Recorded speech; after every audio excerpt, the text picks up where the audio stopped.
अस्सलाम वालेकुम व्यूअर्स, जैसा कि आप जानते हैं कि डेली हमारे साथ कोई ना कोई गेस्ट होते हैं। सो आज हमारे साथ हैं डॉक्टर संजय कुमार फ्रॉम थरपारकर सिंध पाकिस्तान। जी अस्सलाम वालेकुम डॉक्टर संजय। वालेकुम सलाम। कैसे हो? कैसे हैं? मैं ठीक, आप सुनाएं, आप कैसे हैं? बिल्कुल ठीक है, अल्लाह का शुक्र है। जी डॉक्टर संजय कुमार, आप अपना कंप्लीटली तारुफ करवाएं हमारे व्यूअर्स को, अपने जी बारे में जी बताएं।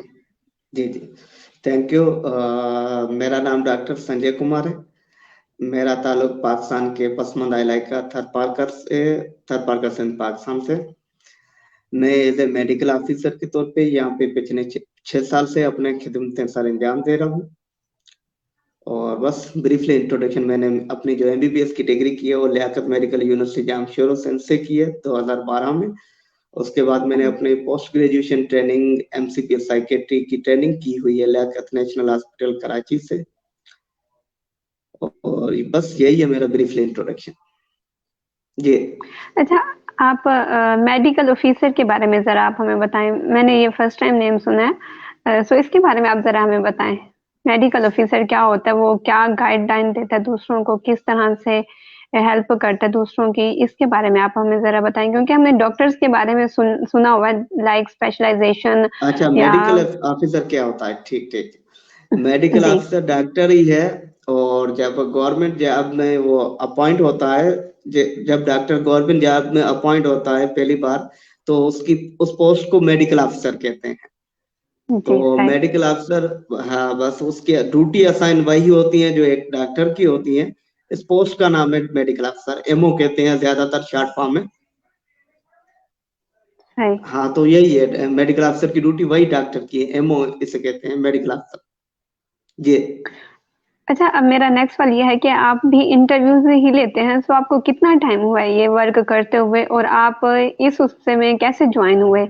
इस चेन में आप कैसे जॉइन हुए? आपने कैसे जॉइन किया, कि आपने कैसे किस तरह से इंटरव्यूज़ लेना स्टार्ट किए? और मतलब क्या सोच थी कि मैं भी इंटरव्यू लेता हूँ या लूँगा और मुझे लेने चाहिए, मुझे कुछ सीखने को मिलेगा, तो आपका क्या माइंडसेट था? जी। आपने बहुत अच्छा सवाल किया कि आप इस फील्ड में कैसे आए। तो सबसे पहले तो मैंने रेहान अलावाला के जो कोर्सेज यूट्यूब पे हैं वो किए हैं, सर रेहान अलावाला के। तो उसमें मुझे बहुत सारी गाइडलाइन मिली। फिर मुझे इन्हें ऑनलाइन इनकी जो वेबसाइट पे है ज्वाइन किया इंसान पार्टी को। तो उसमें मुझे कोर्सेज के हिसाब से गाइडलाइन मिली कि आप इंटरव्यू कंडक्ट करें तो आपका सेल्फ कॉन्फिडेंस बूस्ट अप होगा।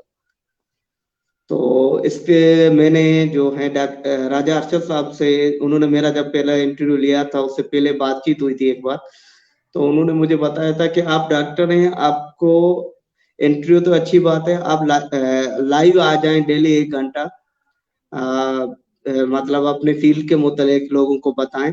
तो लास्ट 15 डेज से मैं डेली लाइव सेशन कर रहा हूँ, एटलीस्ट 30 to 40 मिनट्स का। उसके बाद मैं फिर दोस्तों पे छोड़ देता हूँ कि अगर किसी को मेडिकल के हवाले से कुछ पूछना हो या अपने हेल्थ के हवाले से कोई तजवीज लेनी हो, तो ये मैं लास्ट 15 डेज से कर रहा हूँ अपने फेसबुक पेज पे डॉक्टर संजय कुमार के नाम से। इंटरव्यू का दिलचस्पी ये आगे के टॉपिक तो डेली मतलब एक हो जाता है या दो हो जाते हैं, लेकिन इंटरव्यू से ये है कि बंदा दूसरे से जो सीखना होता है वो इंटरव्यू में सीख सकता है। अब जी, वो तो मैं अपनी नॉलेज शेयर कर रहा हूँ, दूसरे से सीखने का मौका नहीं मिल रहा है लाइव शो में। तो जी, सिर्फ यही वजह है कि इंटरव्यू लेने की, यही है कि अगर आज मैं आपसे बात कर रहा हूँ तो 2 चीजें मैं आपसे सीख के जाऊंगा। तो यही मैं मतलब 1-2 चीजें सीखूंगा और दूसरे डिफरेंट लोगों से बातें करेंगे तो डिफरेंट कल्चर की, डिफरेंट लैंग्वेज की, डिफरेंट एनवायरनमेंट का पता चलेगा क्या है, कैसे हैं। इससे एक होगा, आपकी कम्युनिकेशन स्ट्रांग होगी, आपकी सुनने की जो है दूसरे को समझने की, सुनने की वो चीज ज्यादा बेहतर होगी। और इंटरपर्सनल जो कम्युनिकेशन है वो बेहतर होगी। और आपकी बातों में रवा आएगी, बातचीत में रवा आ जाएगी। मतलब आप अगेन किसी हेजिटेशन के अच्छा बोल जाएंगे। तो ये थोड़ा बहुत है जो मुझे समझ में आया कि इंटरव्यू का फायदा है, तो मैं इसलिए इंटरव्यू फील्ड में आना चाह रहा हूँ। अच्छा, जब आपने इंटरव्यूज़ लेना स्टार्ट किए तो खुद में क्या चेंज आपने फील किया, अपने आप में क्या चेंजिंग आपने मतलब फील की खुद में कि हाँ मुझे में ना पहले ये था, अब मैं चेंज हुआ हूँ थोड़ा, मेरा कॉन्फिडेंस लेवल बिल्टअप हुआ है, मेरी कम्युनिकेशन स्किल्स स्ट्रांग हुई हैं। सो आपको कितना फील हुआ? ये दो दो चीजें जो आपने बोली कि self confidence no doubt improve हुआ है, कम्युनिकेशन में बेहतरी हुई है नो डाउट, और एक बातचीत में जो मैं हेजिटेशन करता था उसमें रवाम बहुत आई है। तो मेरे लिए ये सबसे पॉजिटिव पॉइंट है। उम्मीद है जैसे जैसे मतलब पर्सनालिटीज उनके साथ ग्रेट पर्सनालिटीज हैं सारे, हर इंसान में कोई ना कोई ऐसी खूबी है जो आपको मुतासर कर देती है। तो जैसे जैसे ये सीरीज आगे बढ़ेगी तो और भी सेल्फ कॉन्फिडेंस बूस्ट होगा, और भी मेरी कम्युनिकेशन बेहतर होगी, और भी मैं जो मेरी बातचीत में रवा होगी वो बेहतर होगी, और मेरी जो है लोगों को सुनने की जो है कि मैं कम सुन सकता हूँ, अपनी ज्यादा बातें करता हूँ, वो ज्यादा बेहतर होगी। तो इंशाल्लाह जो कम्युनिकेशन के लिए बहुत जरूरी है दूसरे की बात पूरी सुनो, तो इंशाल्लाह वक्त के साथ साथ ये सारी चीजें बेहतर होंगी। जी जी, बिल्कुल सही कहा आपने। पहले मेरा भी था कि मैं तो मीडिया की स्टूडेंट भी हूँ, जी जी बट मेरा भी था कि हाँ, मतलब कैमरा फेयर था कि मतलब ये कैसे होगा? बोल ही नहीं सकते थे, इस तरह से था। बट अब मुझे मंथ हुआ है काम करते हुए, इंटरव्यूज़ लेते हुए, मैं दूसरे लोगों से बहुत सीखती हूँ। जितना होता है ना, मैं उनसे सीखती हूँ, उनकी अच्छी बातें पिक करती हूँ। तो आपने दूसरे लोगों से क्या सीखा? कोई सी ऐसी 2-3 बातें जो आपने दूसरों से सीखी हों और खुद में भी वो चीज़ फ़ील की हो कि हाँ, आपने सोचा कि हाँ, ये मैं करूँगा तो इसका पॉज़िटिव इम्पैक्ट होगा मुझ पे। कोई सी जी 2-3 बातें जो आपने लोगों से सीखी हों, आप हमें वो बताएँ? देखिए, हर इंसान आपको कुछ न कुछ सिखा के जाता है।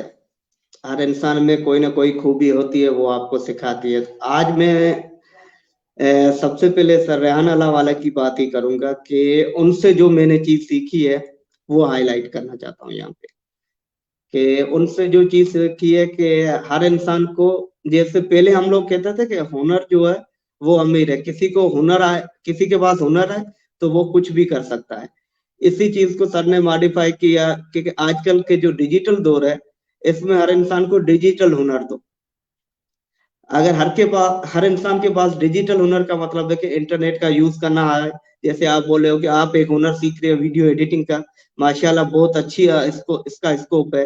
कोई ग्राफिक अगर सीखना चाहता है तो उसका भी अच्छा स्कोप है। तो किसी को आप इंटरनेट सिखा दो, तो ये आजकल के दौर में सबसे बड़ा हुनर है। तो इंटरनेट में वो जो चाहे जैसे चाहे, जो चीज उसकी दिलचस्पी के हिसाब से, उसके इंटरेस्ट के हिसाब से हो, और जिस फील्ड के हिसाब से उसको जाना हो तो वो कुछ भी सीख सकता है। तो ये मतलब एक बड़ी चीज देखिए कि आप हर किसी को हुनर सिखाओ तो कोई बेरोजगार नहीं होगा, कोई गरीब नहीं होगा, गुर्बत का खात्मा होगा। तो ये बहुत अच्छी चीज मैंने सीखी कि आप जो चीज आपको आ रही है, जो दूसरों से मैंने सीखी, वो आप दूसरों को दो। जितना इल्म आपको आ रहा है आप उतना दूसरों तक पहुंचाओ, उनसे कहो। जैसे किसी मूवी का डायलॉग लगेगा आपको कि जो आपको आ रहा है तो आप दूसरे को दो, और दूसरे के बोलो वो अपना इल्म दूसरे तक पहुंचाए। तो ये दूसरी पॉइंट है जो सीखी। और तीसरी पॉइंट है कि बस अपने इमोशन पे कंट्रोल करना सीखे। तो ये तीन बहुत इंपॉर्टेंट पॉइंट है सीखी, और इन तीनों में जो हाईलाइटेड है कि अगर पाकिस्तान को खुशहाल करना है, अगर हमारे नौजवानों को बेरोजगारी से बचाना है, तो उनको डिजिटल हुनर दो, डिजिटल स्किल दो, नो डाउट ये सबसे बेहतरीन। और मेरे लाइफ का मतलब एक कहीं टर्निंग पॉइंट है जब सर का मैंने लेक्चर सुने और पार्टी को जो वीडियोस देखे, तो नो डाउट के एक इंसान का वो होता है कि नया फेज आ जाता है लाइफ में, कि एक इंसान की सोचने के पहले लाइफ को इंसान कैसे देखता था, अब क्या देखना है। अब जो अपने लिए तो जानवर भी जीता है, इंसान तो वो है कि कम से कम दो लोगों को लिए अच्छा करके जाए। तो जो आप जानते हो, जितना इल्म आपको अल्लाह ताला ने दिया है, या जो कुछ आपने सीखा है, कोशिश करें उतना दूसरे को सिखा के जाएं, और उसे ये नसीहत करें कि ये जो चीज तुझे सिखा रहा हूँ कोशिश करो तुम किसी और को सिखाओ। जी जी, बिल्कुल सही बात कही कि ना जब हमारे पास स्किल्स होती हैं, हम वो दूसरे में ट्रांसफ़र करें या दूसरे को सिखाएँ, तो आज फिर कोई भी इंसान बेरोज़गार नहीं होगा जब तक उसके पास हुनर ना हो। तो अगर हुनर नहीं है तो इंसान कुछ भी नहीं कर सकता, जो सबसे मेन इम्पोर्टेंट बात है। सो आज के दौर में स्किल्स बहुत इम्पोर्टेंट है, जैसे आपने कहा इंटरनेट का use, freelancing, digital marketing, video editing और ये तो वेबसाइट्स हैं, इतनी वेबसाइट्स पे वर्क हो रहा है कि ना इंसान घर बैठे ही कमा सकता है, अच्छा कमा सकता है। बाहर धक्के खाने की ज़रूरत ही नहीं पड़ती। सो मेरा नेक्स्ट सवाल ये है कि आपने कहा कि आप साइकियाट्रिस्ट का भी आपने कोर्स किया हुआ है। सो जी। इसके बारे में आप हमें बताएँ कि किस तरह से के मतलब पेशेंट आपके पास आते हैं? किस तरह से मतलब क्या-क्या उन्हें प्रॉब्लम्स होती हैं? ज़्यादा प्रॉब्लम्स जो आजकल हो रही है ज़ाहिर-सी बात है यंगस्टर्स में ही होगी। सो कौन-सी जो है मतलब प्रॉब्लम जो आपको देखने को मिल रही है? आप उसके बारे में हमें ज़रा बताएँ। देखिए, मैं यहाँ पे तो एमओई हूँ, तो मैं मतलब जर्नल सब केसेस देखता हूँ, पर आपने स्पेसिफिकली पूछा है कि साइकेट्री के कौन से पेशेंट देखते हो। तो यहाँ पे जो साइकेट्री के पेशेंट मिल रहे हैं, तो जो कॉमन है हमारे यहाँ डिप्रेशन है, जिसे मायूसी या उदासी की बीमारी कहते हैं। उसके अलावा एंजाइटी बहुत है, घबराहट की बीमारी। उसके अलावा स्ट्रेस, दबाव, ज़हनी दबाव बहुत है। और उसके अलावा जो ज़हनी जुनूनियत कहें, सिज़ोफ्रेनिया कहें, के जो कानों में गैबी आवाज़ें आना, शक्लें देखना जिनका हकीकत से ताल्लुक ना हो, लेकिन उनका यकीन हो मरीज़ों का कि ये चीज़ें हों, तो ये मरीज़ अक्सर आते हैं। पर इसमें ये होते हैं कि अगर 10 मरीज़ डिप्रेशन के देख लिए, 7 मरीज़ एंग्ज़ायटी के देख लिए, 12-15 मरीज़ स्ट्रेस के देख लिए, तो वहाँ एक मरीज़ सिज़ोफ्रेनिया का होता है।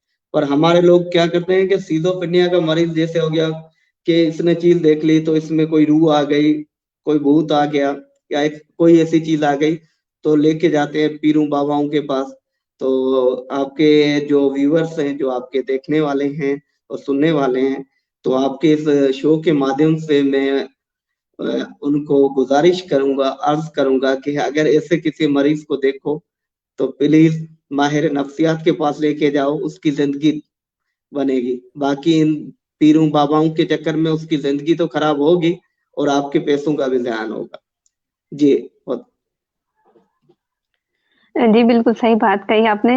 सम टाइम ऐसा होता ही है कि बल्कि मोस्टली ऐसा होता है, इस चीज़ को जो बहुत ज़्यादा एजुकेटेड लोग हैं, वही ही इस चीज़ को देखते हैं कि साइकियाट्रिस्ट के पास लेके जाते हैं, वरना तो ज़्यादा ही बाबा के पास लेके गए, उस फिर से दम दरूद करवा दिया और होता कुछ भी नहीं है। जब भी मतलब कोई साया वगैरह हो जाता है और इस तरह से बहुत सी ऐसी प्रॉब्लम्स होती हैं। सो मेरा नेक्स्ट सवाल ये है कि आपने मतलब साइकियाट्रिस्ट बनने का कैसे सोचा कि साइकियाट्रिस्ट कोर्स क्या सोच के आपने किया? मतलब क्यों चूज़ किया? आपने एमबीबीएस किया हुआ था, तो फिर साइकियाट्रिस्ट कैसे? इसके बारे में आप हमें बताएँ। आपने अच्छा सवाल पूछा। यही सवाल जब मैंने साइकियाट्री की जो रिटन क्लियर किया था इंटरव्यू में, जो बाद में मेरे सुपरवाइज़र बने थे, उन्होंने यही पूछा था कि आप इस फ़ील्ड में क्यों आना चाहते हो? क्या वजूहात है? तो वही जवाब जो मैंने उनको दिया था, आज वही जवाब आपको दे रहा हूँ। एक्चुअली मैं जिस इलाके से हूँ, वो बड़ा पसमानदा इलाका है, बड़ा रिमोट एरिया कहें आप एक इलाका कहें। तो जो चीज़ मैंने पिछले सवाल में बताई कि बाबाओं, पीराओं के चक्कर में, तो हमारे यहाँ सिज़ोफ्रेनिया के केस, जो ज़हनी जुनूनियत के केस, जो गैबी चीज़ें देखते हैं, गैबी चीज़ें सुनते हैं और उसपे यकीन करते हैं, फिर बाबाओं के चक्कर में जाते हैं और ऐसी चीज़ें लेके आते हैं, तो उनकी ज़िंदगी खराब हो जाती है। तो मैंने इस फ़ील्ड को इसीलिए चूज़ किया, अगर मैं एक इंसान को समझा सकूँ और उसको काउंसल कर सकूँ, उसको मुत्तमिन कर सकूँ कि ये चक्कर बाबाओं को छोड़ के आप माहिर नफ्सियात के पास जाएँ, डॉक्टर के पास जाएँ, तो मेरी ट्रेनिंग भी कामयाब है, मेरा डॉक्टर होने में भी कामयाब है और मेरा ज़िंदगी का मकसद भी कामयाब है। तो सिर्फ़ यही वजूहात है, यही जवाब मैंने सुपरवाइज़र को दिया था, वही जवाब मैं आज आपको दे रहा हूँ। Thank you. जी, बहुत शुक्रिया। बहुत अच्छी बात की है कि सबसे पहले हम जिस जगह पे रहते हैं, कोई भी जब हम काम करना स्टार्ट करते हैं, जिस जगह पे हम लोग रहते हैं, तो हम उसके हालात देखते हैं कि क्या चीज़ है, हमें हमें क्या इम्प्रूवमेंट लानी है और हम किस तरह से ला सकते हैं। सो आपने बहुत अच्छा डिसीजन लिया। सो मेरा नेक्स्ट सवाल ये है कि जो आपने कहा डिप्रेशन के जो ज़्यादा पेशेंट होते हैं, तो उनका मेन डिप्रेशन क्या होता है? मतलब मेजर क्या वजह होती है उनकी डिप्रेशन की, जो ज़्यादा हो रही है, स्पेशली यंगस्टर्स में ही होती है, लाइक स्टडी से रिलेट या कुछ भी जॉब या अनएम्प्लॉयमेंट जो है, जो सबसे मेजर प्रॉब्लम है हमारे वर्ल्ड में। सो आपको किस तरह के पेशेंट फेस करने को मिलते हैं? मतलब उनका जो मेन जो होती है रीज़न डिप्रेशन की, वो क्या होती है? जी, आपने पूछा डिप्रेशन, जो मुझे पेशेंट मिलते हैं उनके उनके डिप्रेशन के क्या कारण होते हैं। तो यहाँ पे मैं एक चीज बता दूं कि डिप्रेशन आजकल दुनिया में इतनी कॉमन है, हर 5 में से एक बंदे को डिप्रेशन है। ये स्टेटिस्टिक्स हैं, जो गाइडलाइंस आती हैं हेल्थ के हिसाब से या साइकेट्रिक के हिसाब से, उनकी गाइडलाइन है। तो एक चीज आप यहाँ पे नसीन कर ले कि थोड़ी थोड़ी डिप्रेशन जिंदगी में हर किसी को है।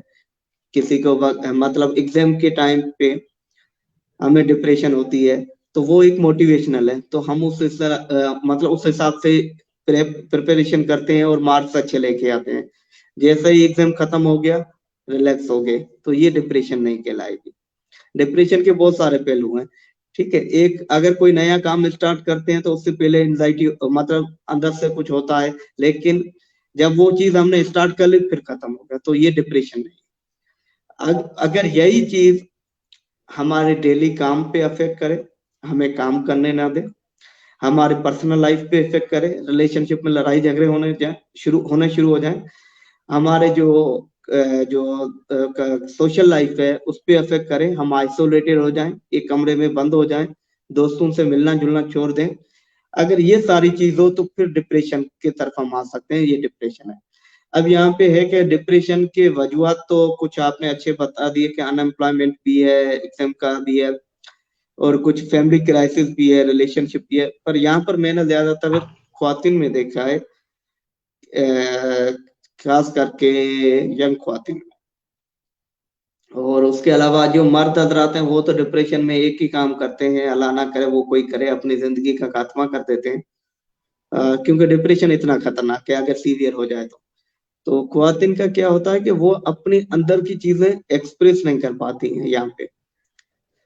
मतलब एक होता है कि कोई ऐसा हो जिससे वो बात शेयर कर सके, जिससे वो बात कह सके, तो अक्सर हम अपने अंदर की बात नहीं कह सकते, इसलिए तो साइकाट्रिस्ट और साइकोलॉजिस्ट की जरूरत पड़ी है। क्योंकि साइकोलॉजिस्ट जो होते हैं वो आपकी घंटा घंटा बात सुनते हैं, आप अपने अंदर की जितनी भी बात होती है वो बाहर निकालते हैं। तो ज्यादातर यही वजह, एक तो वो अपनी बात किसी से शेयर नहीं कर सकते, दूसरा होता है क्या, जो इन्वायरमेंट है, जो आपका चाइल्डहुड कैसा गुजरा, अगर पॉवर्टी सा गुजरा तो ये भी एक बड़ा कारण है।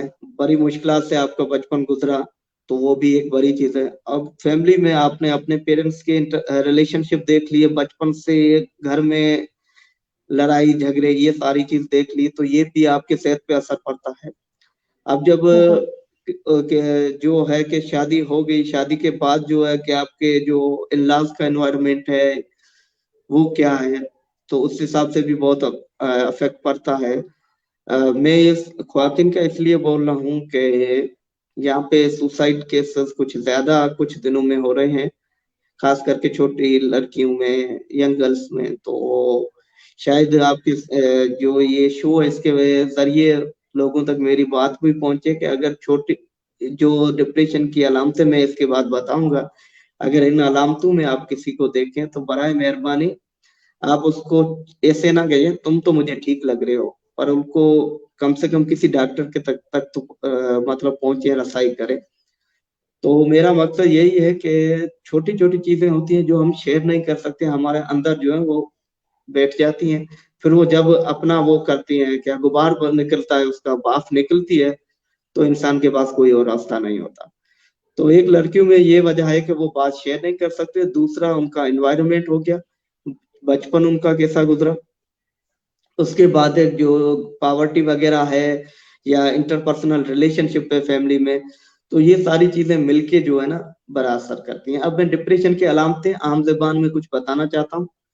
सबसे पहले ये हो गया कि आपका जो मिजाज है, मूड है, वो हर वक्त उदास रहे। उसके अलावा जो है आपको किसी काम करने की दिल ना करे। पहले आपको मजा आता था दोस्तों के साथ बैठने में, पहले आपको अच्छा लगता था जो फैमिली फंक्शन है जाने में, पहले आपको अच्छा लगता था महफिलों में, अब आपको कोई चीज नहीं मजा दे रही है। उसके अलावा जो है आपको हर वक्त थका थका महसूस कर रहे हो, रंजीदा हो, बेचैनी हो, घबराहट हो, दिल की धड़कन तेज होना, हाथ पे ठंडे हो जाना। उसके अलावा छोटी छोटी बात पे चिड़चिड़ापन हो जाना, गुस्सा ज्यादा करना। उसके अलावा आप जो हो हर चीज से ना उम्मीद हो चुके हो, होपलेस हो चुके हो, वर्थलेस हो चुके हो। कभी कभार नामुनासिब बातें भी करते हो कि ऐसी जिंदगी तो बेहतर है जिंदगी का खात्मा ही कर दूं, जिंदगी का अंत कर दूं। तो आगे ऐसे लोग अगर ये चीज कोई कहता है तो समझ लो कि डिप्रेशन सीरियस तक पहुंच गई है। तो बराए मेहरबानी आप इन बातों को अपने दोस्त को, रिश्तेदार को, कोई भी हो, उनको मजाक ना समझें, फौरन किसी डॉक्टर तक रसाई करें। तो ये हम सबका फर्ज है कि ये आम बातें हैं, इन पे गौर करें, इनको देखें, इन पे अमल करें। जी। जी, बिल्कुल सही बात कही कि मज़ाक नहीं उड़ाना चाहिए, स्पेशली अगर हम किसी में ऐसा कोई सिम्पटम्स देखें तो। बट मोस्टली लोग मज़ाक उड़ाते हैं जब भी कि हाँ, तुम ऐसे हो, नहीं ऐसा तो हो ही नहीं सकता, नहीं तुम ये कर रहे हो, नहीं ऐसा तो नहीं हो सकता। तो किसी का मज़ाक नहीं उड़ाना चाहिए और उनकी हेल्प करनी चाहिए ताकि इंसान है, इंसान के ऊपर कभी भी वक़्त आ सकता है। सो जी जी। अगर आप दूसरों पे हँसते हो तो वो चीज़ आपके साथ भी हो सकती है। सो बेटर ये है कि आप दूसरों को अच्छी गाइडलाइन दो, दूसरों को मोटिवेट करो। अगर कोई डिस्टर्ब है तो आप उसे अच्छी एडवाइस दो, वो ताकि वो थोड़ा रिलैक्स हो। अच्छा मेरा नेक्स्ट सवाल आपसे ये है कि आप लाइफ में कभी किससे मोटिवेट हुए हैं? मतलब कोई ऐसी पर्सनैलिटी जिससे आप मोटिवेट हुए? जी, मैं मोटिवेट हुआ हूँ। मैं सबसे पहले बात बताना चाहता हूँ, मैं मुख्तलिफ बुक्स मतलब मुख्तलिफ सब्जेक्ट्स पढ़ता रहता हूँ। बुक रीडिंग का मुझे शौक है। तो नेल्सन मंडेला साउथ अफ्रीका के मेरे जो हैं आप आइडियल समझें, उनसे मैं बहुत ज्यादा मुतासर हुआ था। उनकी जो क्या कहते हैं रेवोल्यूशन वाली चीज थी वो बहुत अच्छी थी। उसके बाद जो है मार्क्सिज्म मेरा तो प्रोनाउंसिएशन सही नहीं हो रहा है। ये 20 सेंचुरी में रशिया के थे और 1918 में जो रशिया की कॉलोनाइजेशन वाले सिस्टम को खत्म किया। तो इनकी भी बहुत अच्छी सोच थी कि सारे जो हैं कि इंसान बराबर हों और हर इंसान को उसकी काबिलियत के हिसाब से काम दिया जाए, और जो कोई जमींदार तबका ना हो, कोई सरमायादार ना हो और कोई गरीब ना हो। तो इनकी फिलॉसफी तो बहुत लंबी है और बहुत गहराई में है, वो हम अगर कभी मौका मिला तो उसको अलग से बात करेंगे। जी, लेकिन ये बिल्कुल। जो पर्सनालिटीज है इन्होंने बहुत मुतासर किया, और आजकल जो है डिजिटल स्किल में तो रेहान अलावाला को फॉलो कर रहा हूँ सबको। तो जी। मतलब ये 3 पर्सनालिटीज हैं इन्होंने मुतासर किया। अगर इसके अलावा आप चाहें तो मेरे प्राइमरी से लेके पोस्ट ग्रेजुएशन सुपरवाइजर तक जो भी मेरे साथीदार रहे हैं, जिनसे मैंने थोड़ा बहुत भी सीखा है, तो वो मेरे सारे आइडिया। जी।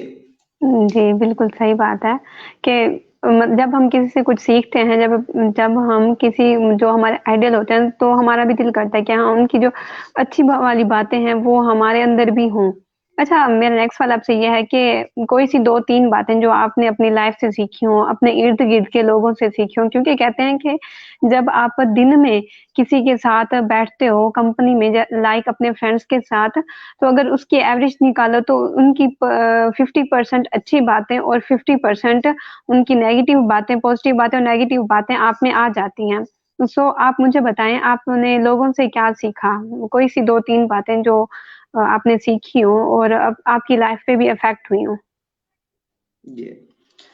सबसे पहले मैं आपकी बात को थोड़ा और वाज़ेह कर देता हूँ कि इंसान जिसके साथ उठता बैठता है, तो कहते हैं कि इंसान के दिमाग में वही सोचे आते हैं जो उसके 5 लोग उनके इर्द-गिर्द हों, जो उसके साथ हर वक़्त हों।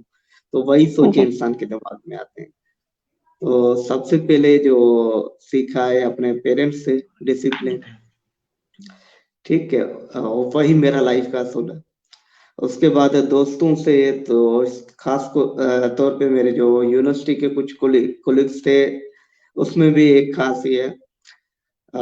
तो उससे जो सीखा कि हार्ड वर्क कैसे करना है। एक बंदा इंटेलिजेंट होता है, एक हार्ड वर्कर होता है। इंटेलिजेंट वाला अपने उसमें रह जाता है, लेकिन हार्ड वर्क करने वाला कभी पीछे नहीं रहता।